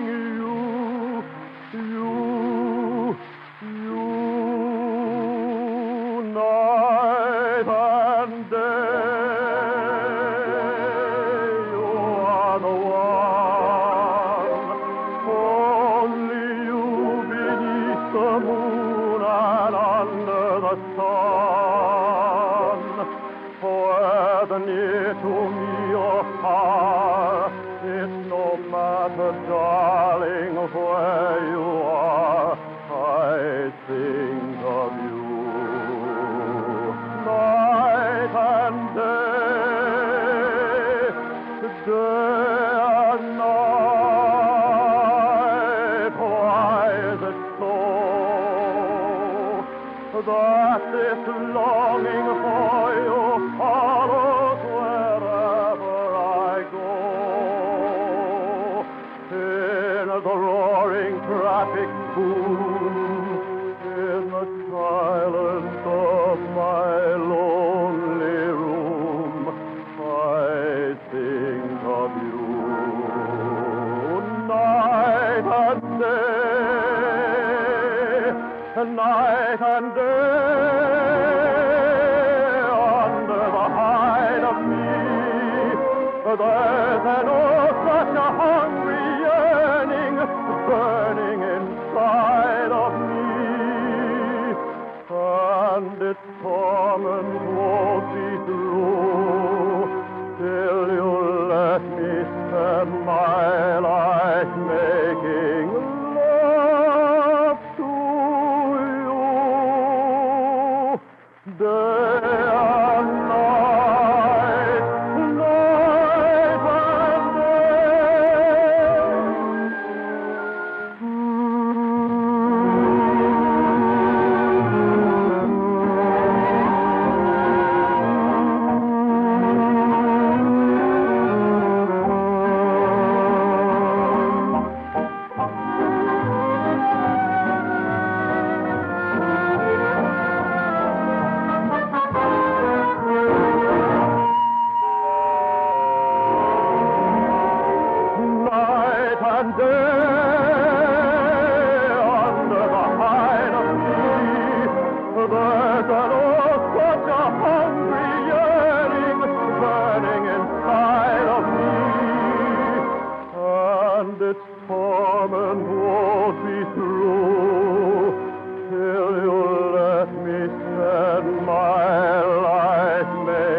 Characteristic of all Cole Porter numbers is their strict adherence to interesting rhythm.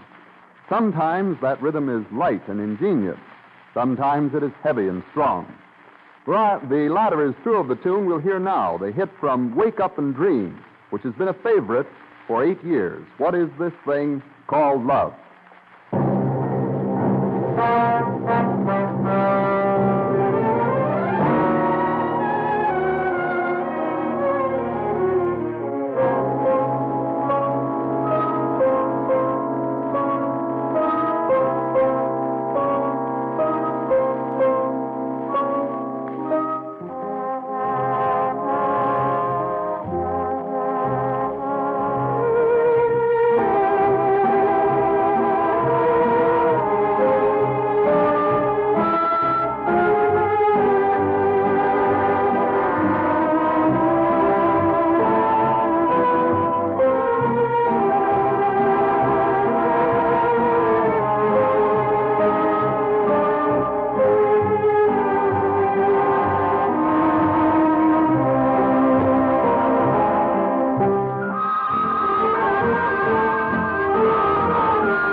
just about everybody has a secret hunch that he could write the words to a popular song.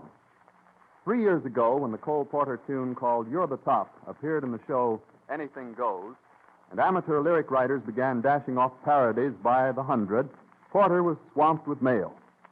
Writing parodies for You're the Top just about reached the proportions of a national pastime. And here's the tune that started it all. Don Voorhees and the DuPont Cavalcade Orchestra in their own version of You're the Top.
Before continuing this program of Cole Porter music, we pause for a message from the DuPont Company.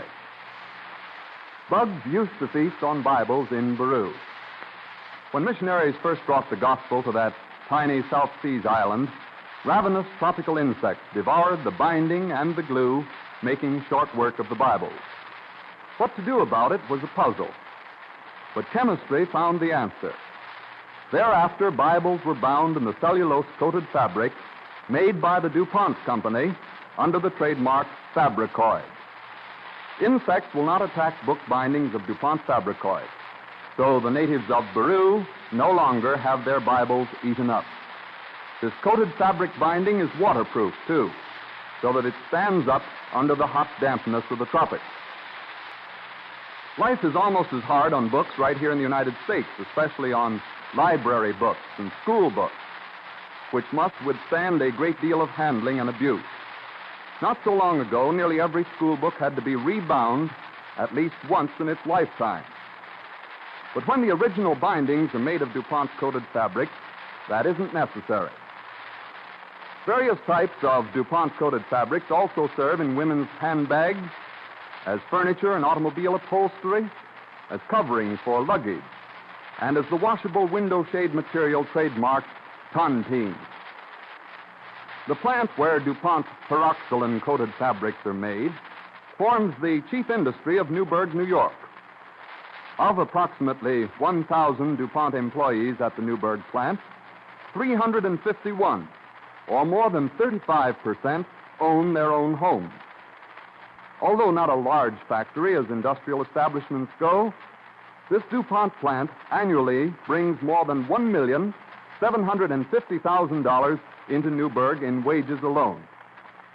Incidentally, all DuPont employees now work only 5 days a week, and the average wage is higher than it was in 1929.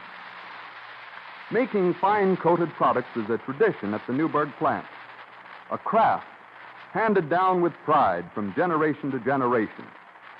The payroll at this DuPont plant includes 74 men whose fathers were employed there before them, and 10 whose grandfathers worked there too. Indeed, a recent issue of the employees' newspaper carried a story about a 75-year-old worker who at the present time has one son, one daughter, and 4 grandchildren employed at the DuPont Fabricoid plant. This story of coated fabrics and the people who make and use them illustrates once more the DuPont pledge: better things for better living through chemistry.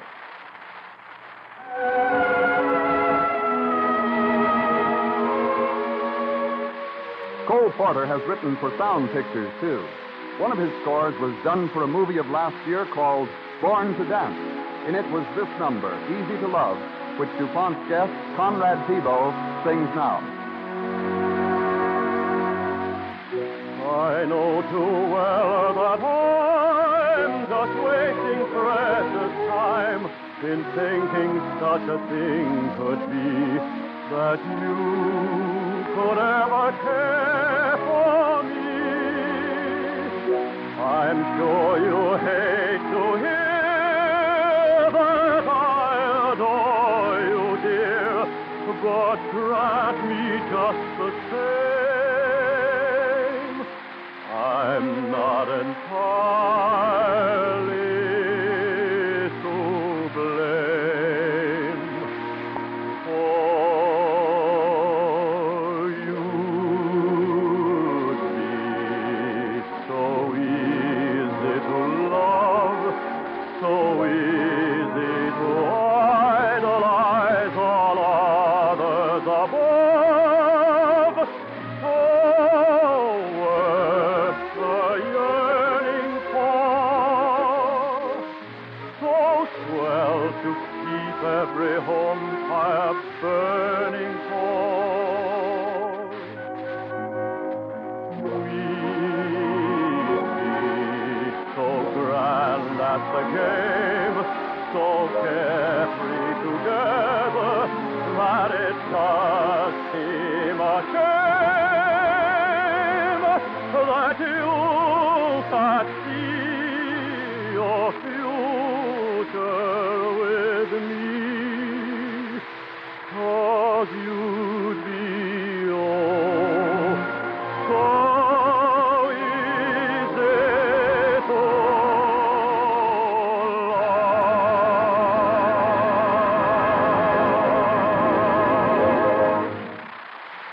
Next, we'll hear that bubbly Cole Porter hit, I Get a Kick Out of You, from the musical success, Anything Goes.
show this time. First, Anything Goes from the show of the same name.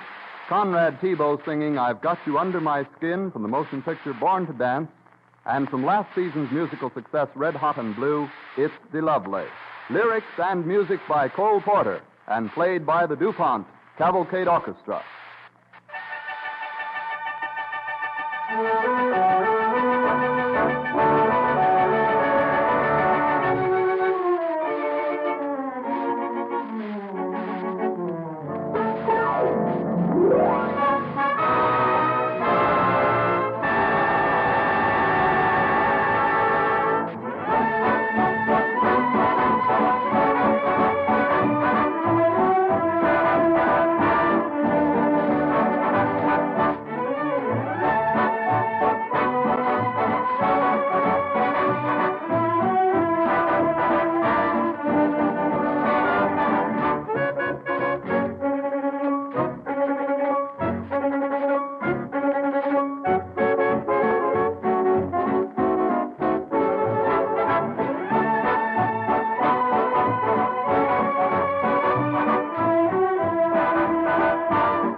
This affair never will go so well.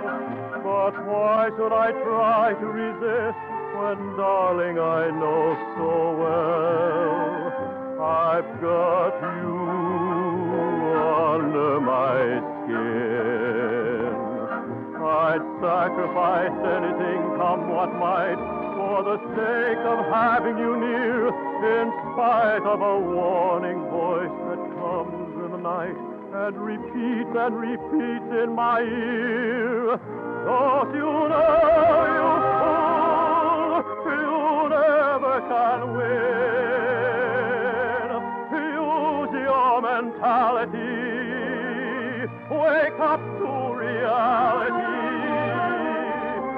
But each time I do, just the thought of you makes me stop before I begin.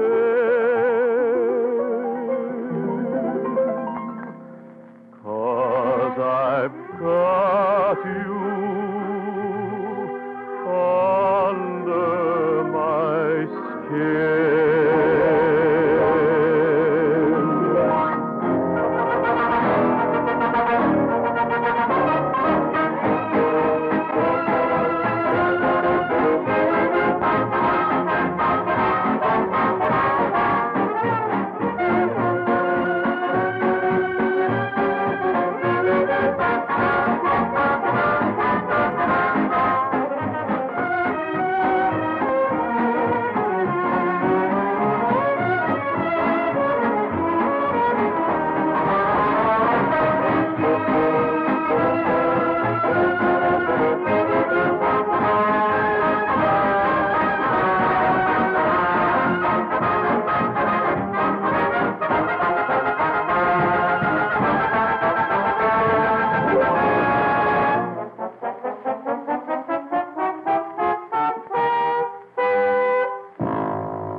The boy from Indiana who won Broadway and the rest of the world with tunes and lyrics that injected a new type of ingenuity into our lighter music.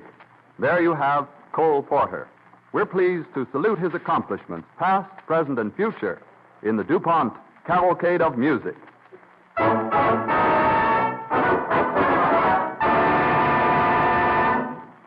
Here is news that is news. Next Wednesday evening, the DuPont Cavalcade of Music will be entirely in the hands of our conductor, Don Voorhees.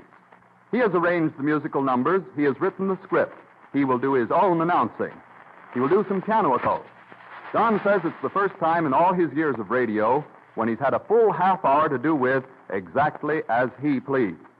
And from what he tells us of his plans, next Wednesday evening's Cavalcade of Music is going to be something different in radio. We hope you'll tune in, same time and station, for this unusual program. It will complete the DuPont Company's summer series of broadcasts. The following Wednesday, September 29th, 2 weeks from this evening, DuPont will present the first in the fall series, resuming the familiar dramatizations of personalities and historical events of interest in the making of our country in the Cavalcade of America.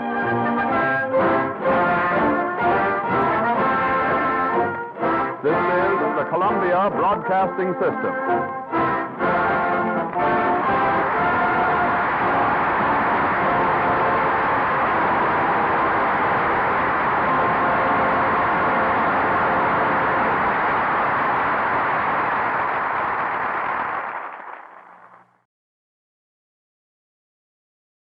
The Cavalcade of Music, presented by DuPont.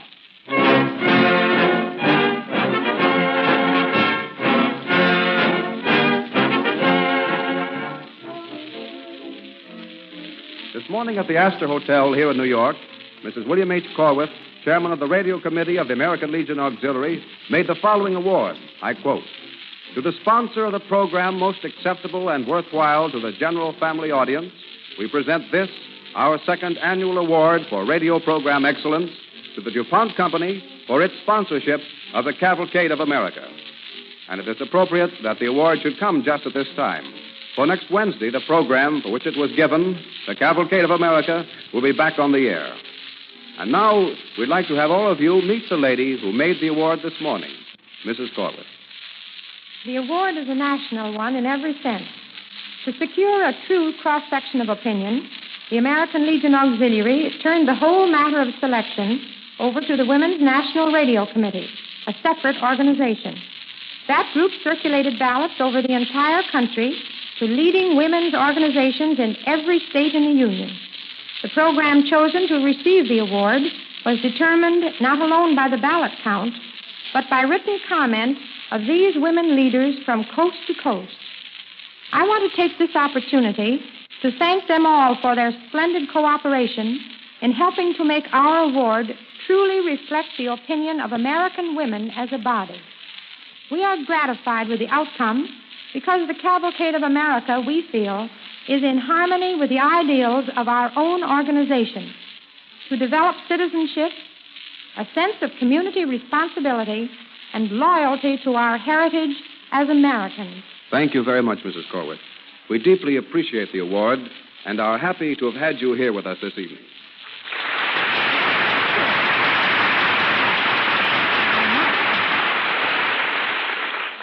Last week we announced that tonight's DuPont Cavalcade program would be different. We call it Don Voorhees' own program in honor of our musical director. This evening's show has been prepared by Don Voorhees, who has also written the script and who will make his own announcement. We wanted to know just what the director of a modern concert orchestra considered a well-balanced program of music. Assisting Don is our guest artist, the popular baritone Conrad Thibault. So without any more introduction, it gives me great pleasure to turn the program over to Don Voorhees. Good evening, ladies and gentlemen, and thank you, Dwight Weist. Although, as a matter of fact, ever since I was rather casually asked some weeks ago whether I would like to make our final musical program my own, that is, as to its makeup, I've been trying to decide whether the opportunity to do so was a reward or a penalty. Our modern American orchestra is a really great thing in its varied possibilities, and an early keynote was struck by Paul Whiteman. Therefore, and also simply because most of you like it, we'll play Whispering for you, as it remains unconsciously idealized in your memories, as though Paul's inanimate record had been able to keep step with the improvements in recording, amplification, instrumentation, and other phases of sound.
I have the pleasure of presenting my friend, Conrad Thibault, one of our great baritones, in a favorite aria of mine, Vision Fugitive, from Massenet's opera Herodiade.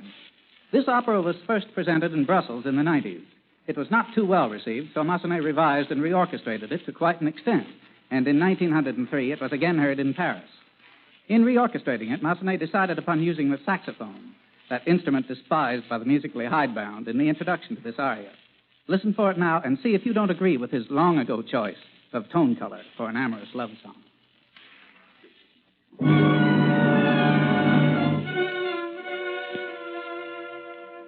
Ce breuvage pourrait me donner un tel rêve, je pourrais la revoir, contempler sa beauté. Divine volupté à mes regards promise, espérance trop brève qui vient bercer mon cœur et troubler ma raison. Oh, ne t'enfuis pas, douce illusion.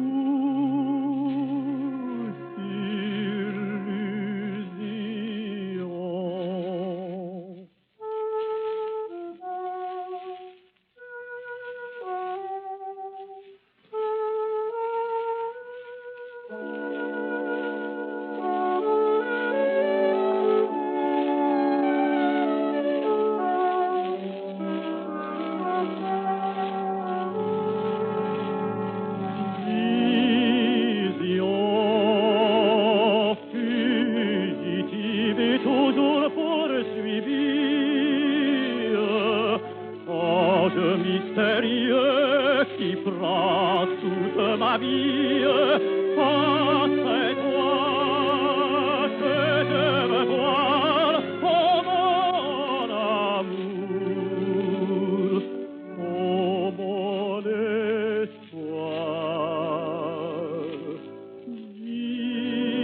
Vision fugitive, c'est toi.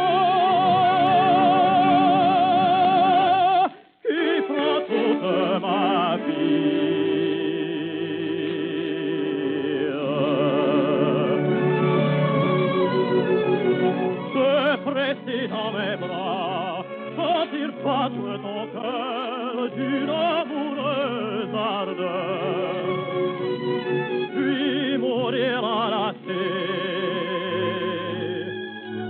Dans une même ivresse, dans une même ivresse, pour que dans toi cette flamme, oh, remonte sans plainte, je donnerai mon âme pour toi, mon amour, mon espoir.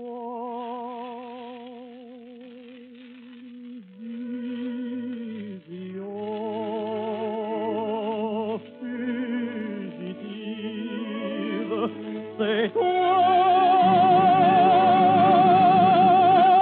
qui prends toute ma vie. Oui, c'est toi. Mon amour, toi, mon seul amour, mon espoir.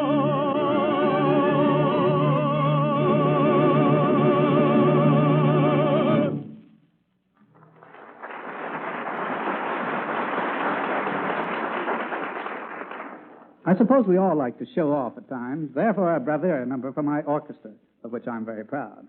Rimsky-Korsakov's brilliant Capriccio Espagnol, and after it, something more generally familiar. But wait and hear.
presume that I've made apparent the fact that I really don't subscribe to any lines of demarcation in music.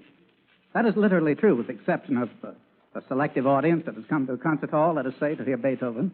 You probably won't believe this, but even I wouldn't try to palm off Japanese Sandman on them, as much as I'd enjoy doing so. Conrad. Yes, Don?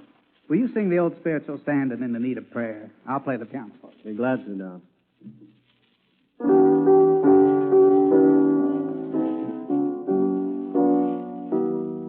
It's a me, oh Lord, standing in the need of prayer. It's a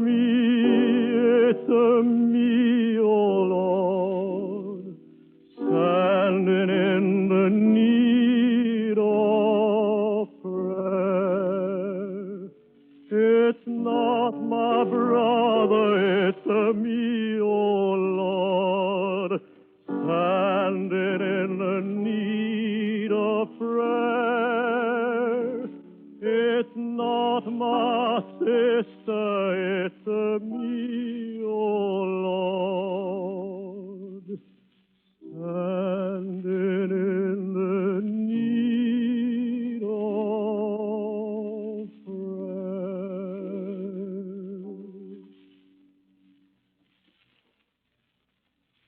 I consider that spiritual one of the greatest bits of musical expression because of its simple religious fervor. A few years ago, Louis Grenberg wrote an opera based on Eugene O'Neill's play, Emperor Jones, the story of a colored murderer who escaped from a chain gang to an island where, due to his smartness and cupidity, he became the ruler of the natives. They finally saw through his abuses and tyranny, and he fled through the tropical jungle trying to reach the coast and escape. He gets lost in the jungle, and the natives close in on him, meanwhile having brought into play voodoo and the spirits. Grenberg must have decided that the theme of standing in the need of prayer was unsurpassable for the purpose, for he chose it and set it with a magnificent descriptive background for the orchestra. Imagine the agony, remorse, and fear of this cringing Emperor Jones as he cries out to his maker. Sing it, Conrad. Oh, Lord, Lord. Oh, Lord, Lord. Lord Jesus, hear my prayer. As a poor sinner, I know I done wrong, I know this. When I catch his death, cheating with loaded dice, my anger overcomes me and I kill them dead.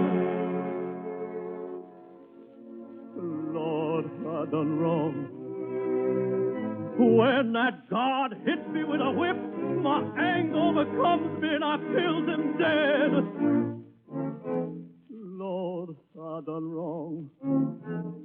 And down here where these fool bush darkies raises me up to the seat of the mighty, I steals all I could grab.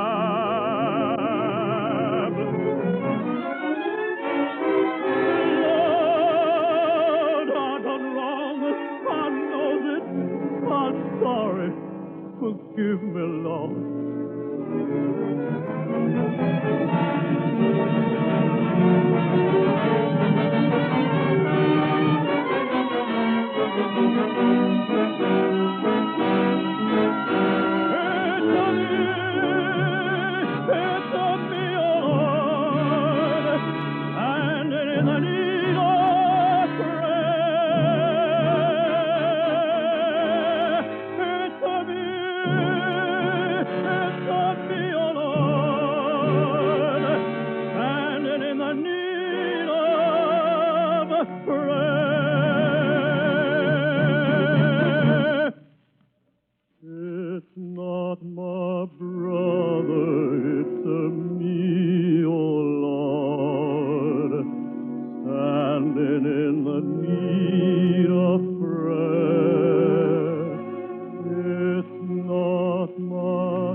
And now for relaxation and contrast, without which it would all be pretty monotonous. Louisiana Hayride by that old Southerner, Arthur Schwartz.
Thank you, Don Voorhees, and thank you, Conrad Thibault. I'll admit that I've enjoyed this program. Perhaps you also have a message from our sponsors, the DuPont Company of Wilmington, Delaware. No, Dwight, I think I'd better let you take care of that. All right, then, here it is. In the early days of rayon, a kindly old lady picked up a skein of the strange new yarn and said, My, they certainly must feed the rayon worms good things to eat to get such nice results. Today, almost everyone knows that rayon is a man-made yarn, a chemical product that comes from a factory. But even so, there's a lot of truth in what the old lady said. For actually, rayon is made by a carefully controlled scientific diet. By one process of rayon manufacture, cellulose obtained from spruce wood and cotton linters is converted into a thick, syrupy liquid called viscose. This substance is then forced through tiny holes into an acid bath, where it forms filaments much finer than any silkworm can produce. This man-made yarn, rayon, has taken such a prominent place in our daily lives that it is second only to cotton and wool in annual consumption. The DuPont Company has one rayon plant at Old Hickory near Nashville, Tennessee, where 4,100 people are at work making this product, which was almost unheard of not so many years ago. In other words, the chemical laboratory has created an important modern industry, serving millions and providing employment directly or indirectly for hundreds of thousands. The average weekly wage at DuPont's Old Hickory rayon plant is more than 25% higher than it was in 1929. And last year, the employees of that plant set a record in safety by working nearly 11.5 million man-hours without a single lost-time injury. This won national recognition as the best all-time safety record in the history of American industry. When the DuPont Company started this plant in 1923, the population of the little village was 500 people. Today, it has grown to a thriving city of 10,000, with its own schools, community clubs, amusements, and shopping districts. DuPont chemists have done much to improve the quality and reduce the price of rayon. In 1925, a pound of viscose-type rayon yarn cost $2.30. Today, the same amount costs 63 cents. Likewise, the DuPont Company has developed man-made yarns used by textile manufacturers in producing many new types of fabrics. Rayon now comes in almost any form you like. Fabrics that are sheer or heavy, lustrous or dull, smooth or with interesting irregular surfaces, even a wide range of beautiful velvets. At Old Hickory, Tennessee, and other DuPont rayon plants in Buffalo, New York, and in Richmond and Waynesboro, Virginia, better rayon at lower prices is being produced every day. This story of man-made yarn provides one more illustration of how the DuPont Company works to make good its pledge, better things for better living through chemistry.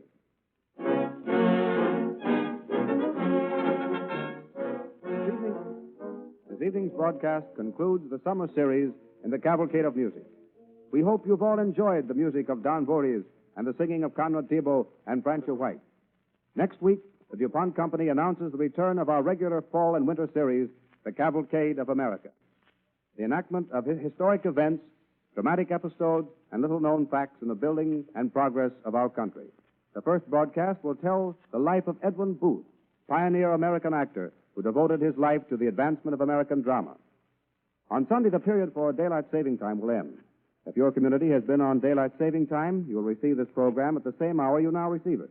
If your community has been on standard time, this program will reach you 1 hour later than now. Remember then, next week, the life of Edwin Booth, when the DuPont again presents The Cavalcade of America.